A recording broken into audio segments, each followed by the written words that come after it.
Hello, my loves, and thank you so much for joining me today. Today I'm alone. I'm lonely. It's just me. It's a solo episode, but I have so much to tell you. So, you guys, put your seatbelts on because I have a lot of tea to spill today, and it's all about my hierarchy of men. If you've ever heard of Maslow's hierarchy of needs, this is kind of a play on that as it pertains to men because they are a very special breed. And I think it's important for you all to have an understanding of how they navigate the world so that you can best navigate your dating and relationship and love life. Okay? So that's why we're having this episode today, and I hope you get a ton out of it. But here we go, ladies. Okay, so let's talk about how men and women think, right? Men are very much like creatures that compartmentalize everything, right? So the to-do list has like one thing and then they do it and then they have another thing and then they do it, right? They can't deal with a lot of different things. And when I say them, I'm not like generalizing everyone, right? You can always use the 80-20 rule for anytime you hear me say a specific gender. But in my experience, I've known it to be pretty true. So men compartmentalize the things that they do, the things that they want, the things that they need, right? They are very focused thinkers and they can really only focus on one thing. It's very linear, the way that they think. And also, they're the way that they think, especially as it pertains to relationships, they're very much in the present, right? So when you're on a date with them, they're just going to be thinking about the good time that they're having or whether they're having a good time or not. They're not going to be thinking about, past relationships. They're not going to be thinking about a potential wedding. That's not where they're at. They're really in their heads are like, I'm hanging out with this cool girl. I'm having a good time. That's where their mind is at, right? That they're really not even going to think about any sort of exclusivity until like dates 6 to 8, right? Which is roughly translates into week 6 or week 8 of you knowing him. Whereas women might think a little bit differently, right? Women are what I call web thinkers or more integrative. So they're thinking about all of these different concepts and how they're connected and what they mean. Ultimately, what that also means is that their mind is all over the place, and I don't mean that in a bad way. I mean that's why mothers are able to accomplish what they're able to accomplish because they're able to really manage a household and realize that, oh, I got to pick up Stephanie at 2 o'clock, and then I'm gonna cook dinner at 5 o'clock, and then I gotta ask the hubby to do X, Y, and Z, and they have all of that in their minds because they're able to make connections with everything and organize those things in an orderly manner that things can actually get done. You know what I'm saying? Women, for the most part, are not so much presently minded. They're either thinking very much about the future or very much about the past, depending on the woman that you're talking to, right? Oftentimes people say that, people that focus on the past have greater bouts of depression. People that are often thinking about the future have greater bouts of anxiety, right? So, the work, depending on if you are a future thinker or a past thinker, is to get into that present moment. That's not what this episode is about, but I just wanted to kind of offer to you the differences in how men and women are thinking, right? Okay, so let's get to my hierarchy of men. But first, what I want to do is talk about Maslow's hierarchy, because these are the needs of human beings and how it relates to men, right? So Maslow's hierarchy starts off with physiological as level 1, safety as level 2, love and belonging as level 3, esteem as level 4, and self actualization in level 5. Okay? So my hierarchy of men are aligned with all of these different levels, right? So when it comes to level 1, physiological, These are the men, level one men, are focused on their basic needs, right? They're looking for sex. They're looking for, people. Basically, they're okay. Cut that. They're looking for their basic needs, which oftentimes just means sex. And this represents roughly 30% of the men out there. Not all men are just looking for sex. If it's available to them, they will definitely get it, but there are a portion of men, roughly a third of them, that are just looking for sex and that's it. And that's okay. That's not a judgment. But I'm saying this because I want you to be clear headed about when you are dating what this is going to look like, right? So that's a level one guy, a guy that is just looking for sex. And, the way that I teach my clients in my program will help you distinguish between all of these different levels and make sure that you're not wasting your time on all of these men that are just at level one, the physiological level of just wanting sex. Okay?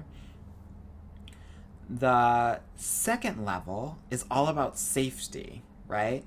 And for Maslow's hierarchy, this is all about, having a roof over your head, right? But in my hierarchy of men, this is about having a stable job, right? If there are men that are still can't hold a job, can't hold a place to live, these homeless dudes that like want to shack up with you really quickly because they don't have a place to really stay or lay their head. They are level two safety guys. And I would say roughly 15 to 20% of the men are around this area, right? So that includes unemployed, underemployed, all of those things. Why am I saying this? I think this is an important point to belabor because if a man doesn't have a stable job, he cannot provide for you and he cannot prioritize you because he's going to be focused on his job and getting the best job that he can get because men are naturally competitive, right? So when we talk about level one guys, the sex guys, the level two guys, the, career challenged men, I put them in one category and I call them the disappearing acts. And I say that because oftentimes those are the men that are going to disappear on you really quickly, right? Okay, if you're not giving them sex, they're going to be out of here. Or even if you do give them sex, they'll be out, right? They're done. For men that are, career challenged, right?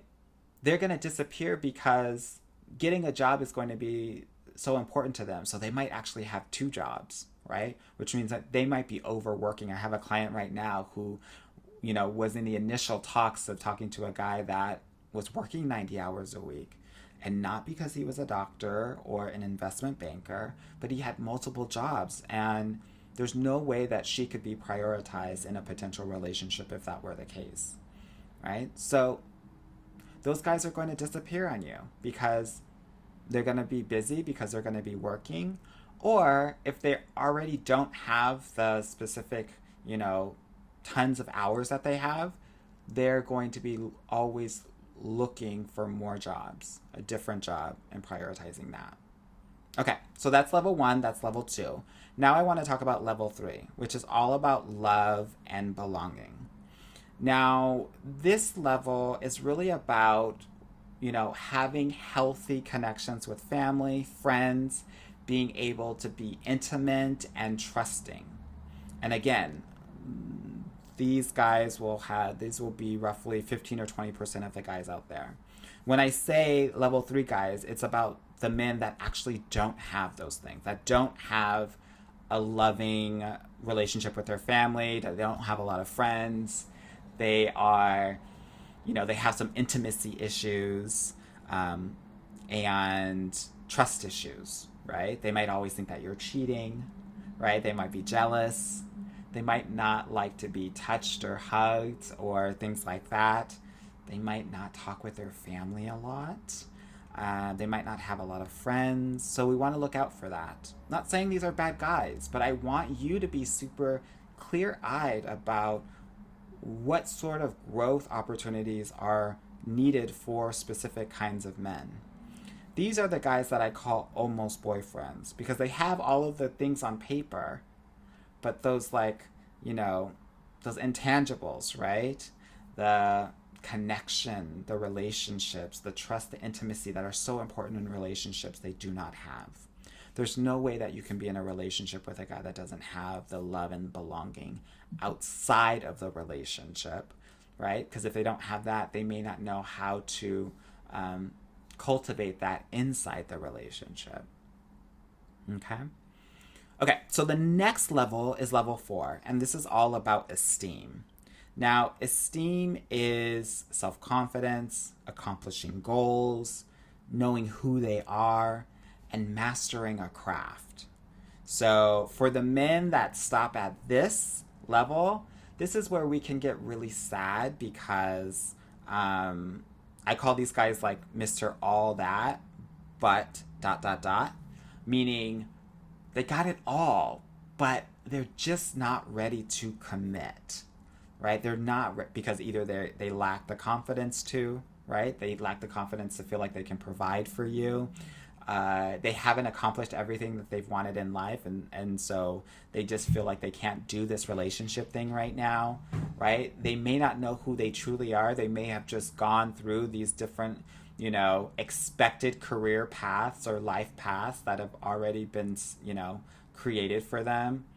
Went to the Ivy League school, went on the consulting track and is now a partner, right? Without really knowing that actually he doesn't want to be a partner of a consulting firm. He doesn't want to be a lawyer or a doctor. He really just wants to, do anime, for example, right? Those are the men that are still trying to find themselves, like, internally, and there is nothing that you can do to help them get over that patch, except in terms of having a relationship with them, because they're always going to be unsatisfied with their life. And if they're unsatisfied with their life, they're going to be unsatisfied with whatever relationship that you're going to, be in, whatever relationship that you're going to be in with them, right? Again, this is roughly 15 to 20% of men as well, right? That seem super high quality, except for they're just not ready to commit. Those are the level 4 esteem levels, right? When we talk about esteem, I think it's important to realize that men create esteem in a certain kind of way. Three things: physical attractiveness, right? Confidence with women, and career success. So one of the things that I do when my clients are talking to me about some of the guys that they're talking to, one of the first things I do is I ask them, what does their career look like, right? Because if they're still an analyst and they want to be the director or VP, it's going to be hard for them to prioritize you because they're always going to be searching for that next thing, right? And that's going to be their priority.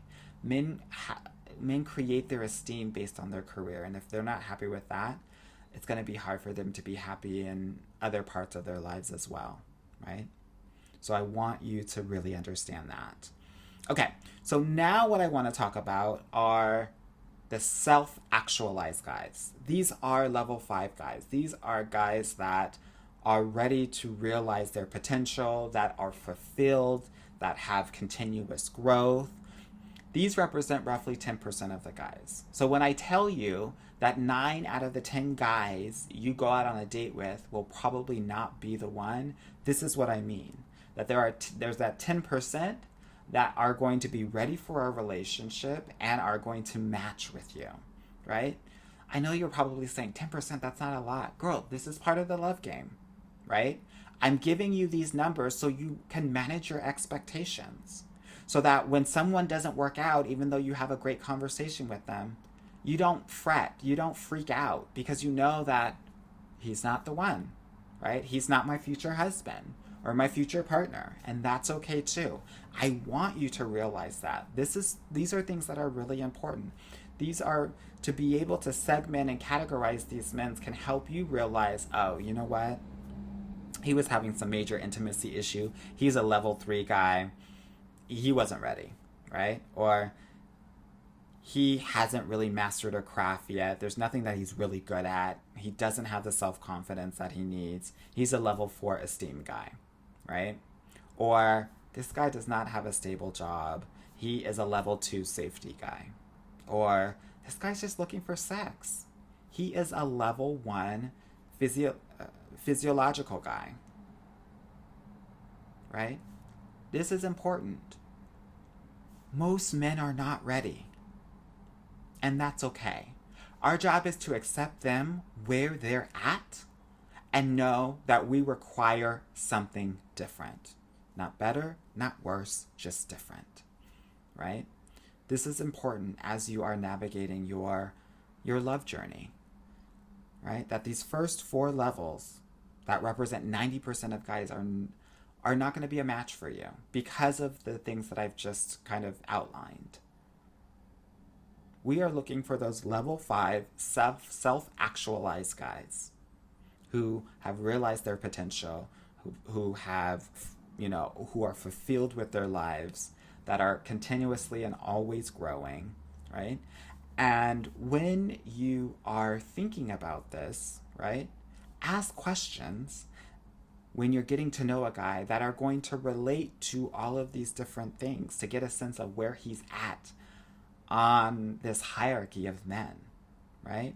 So for example, if you're trying to figure out if he has esteem and you want to get an understanding of his confidence, his goals, if he knows who he is, if he's mastered a craft, you can ask questions like, what's the last goal that you've accomplished? And why was that goal important to you? What is the craft or the thing that you've mastered that you feel like you're an expert in, right? To get a sense of his esteem. Now, I have a ton of questions that I give to my clients to help to establish what these things are. Again, this is about being able to accurately evaluate men and know if this man is going to be ready for a relationship and is going to be a potential match for a long-term relationship. Okay, so I want to step aside. I want to kind of pivot, and I want to talk about what's going on right now in the dating life as it pertains to men, right? Because I mentioned a number of times that he's not ready. And there are reasons for that, right? Obviously, we've heard when we were in elementary school and that, girls mature faster than boys and that boys are maturing slower. Another thing that is happening, that's happened over the last 20, 30 years, is that education has changed. It's become less physical, and because of that, men need some physicality in their learning experience to help to kind of, make it exponential. They have been falling behind.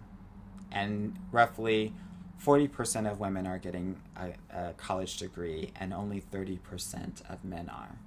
So there is a huge discrepancy between the educated people. And right now, the way that people are dating is called assortative dating, which means that I have a college degree, I'm looking for people that only have a college degree or higher. I have a master's degree, so I'm only looking for people that have a master's degree or higher, right? I'm not here to put any judgment on that. I'm just giving you the information so that you know, and I'm sure that you're probably doing the same thing, right? But what does that mean? That means that there are roughly going to be 20 to 35% more women than men in that circle, which means that you're quote unquote competing, or men have more choice than women do, right, in this dating scenario currently. What that also means is because fewer men are getting college educated, it's important to realize that it's harder for them to actually gain career success. It's a slower path for them that they're not going to be ready for relationships until they are older, especially in those bigger cities like LA, San Francisco, Toronto, New York, right? London. Because that's their prime focus. They're focused thinkers, remember, right? So their priority is going to be getting to a certain level of their career so that they can feel like they have esteem. That's taking longer. And because all of the kick ass women out there, it's getting harder to attain that, right? Because it's a much more competitive workforce. Again, meaning that they are achieving that success in their life at a slower rate.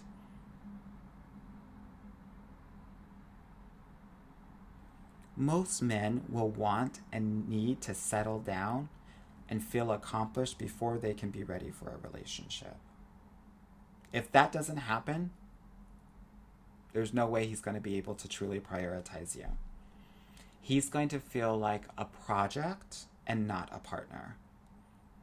And that's going to demasculate him or emasculate him. And he's going to feel turned off, and it's going to lower his self-confidence to complete zeroness.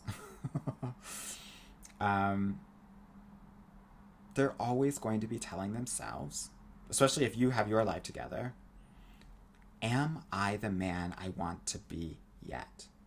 That's the question that they are consistently and constantly asking of themselves. And if they aren't, most men won't be ready. Very often, that prioritization doesn't have a lot to do with you, right? Everything that I've talked about with men is really internal, right? And especially if they're not at a place in their lives, but you may be at a place in your life, there's no way that it's going to work. He's never going to want to engage because he's not the man that you need, and he knows that. So he's going to disengage from that. Some people feel like, oh, he ghosted me. Oh, there must be something wrong with me. There's nothing wrong with you. It's him who doesn't have his life together. And he's going to need time to get there. This is why, like, I'm never surprised when, my clients will say, yeah, I'm talking to this guy that I talked to like 3 or 4 years ago. This happens like maybe 10% of my clients.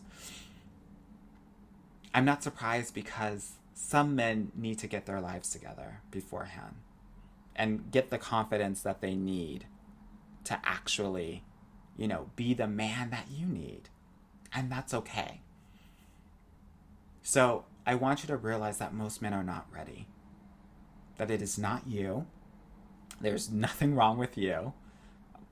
Maybe there are some things, right, that you could probably be doing that are more effective in connecting with individuals. But the majority of the cases, it's happening with the man. Why am I saying this? I'm saying this because I think sometimes what can frustrate us is this feeling of something's wrong with me. I'm not enough.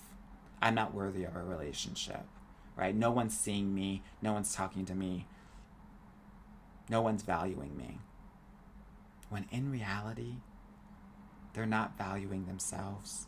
They don't see the man that they want to be in themselves, right? They're feeling unworthy. This is a very important distinction to make. And I'm explaining this because I want you to have a elongated dating journey so that you keep at it, that you stay consistent. Because I know that when you're consistent, you will find love. Most often, so many women out there start and stop, and that kills your momentum. Okay? I hope this was helpful.